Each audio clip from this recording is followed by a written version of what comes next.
Our next question comes from Dana Bash from CNN. Your line is open.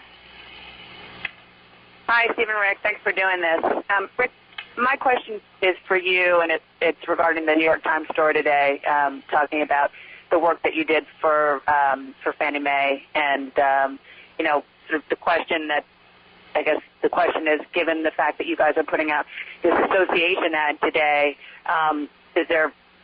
what do you say to those who say there's a little bit of hypocrisy going on, and that you too, obviously you aren't doing work for them now, but you have done work for the same institution that John McCain is hitting Barack Obama for having ties to?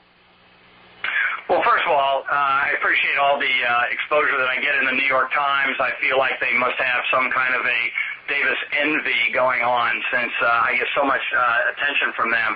But look, I mean, I was the public face of an organization that promoted home ownership for a number of years, and Fannie and Freddie were part of 19 organizations, including home builders, realtors, the Urban League, La Raza, and many other organizations, all of whom contributed to that organization, all of whom were interested in the only thing that we campaigned on, and that was to promote home ownership. I never lobbied a single day, and sure, I have relationships there, but also you'll notice John McCain's track record, even while I was involved in the Home Ownership Alliance, he was actively pursuing attacks against the GSEs for not having enough regulation.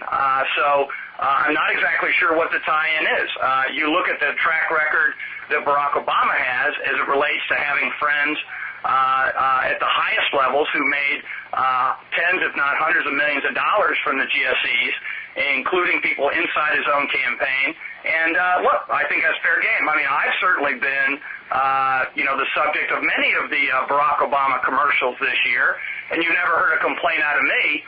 My view is that, I guess they just assume all is fair play, and we're happy to prosecute the fact that at a time when it's critical to speak out about the need for more focus on how these companies conduct their business, that Barack Obama is surrounded by people who made millions of dollars out of those organizations. I think it's fair game.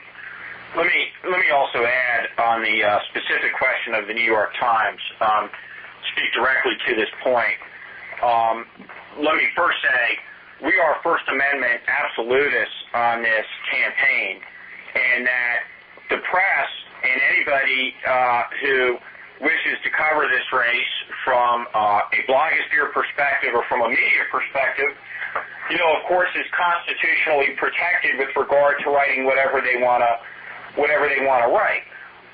But let's be clear and be honest with each other about something fundamental to this race, which is this, is that whatever the New York Times once was, it is today, not by any standard, a journalistic organization.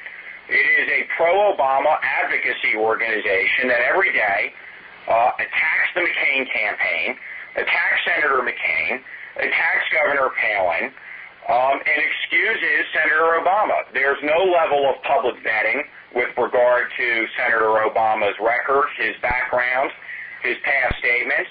There's no level of outrage directed at his deceitful ads.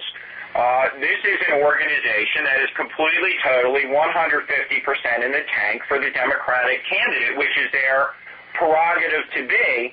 But let's not be dishonest and call it something other than what it is.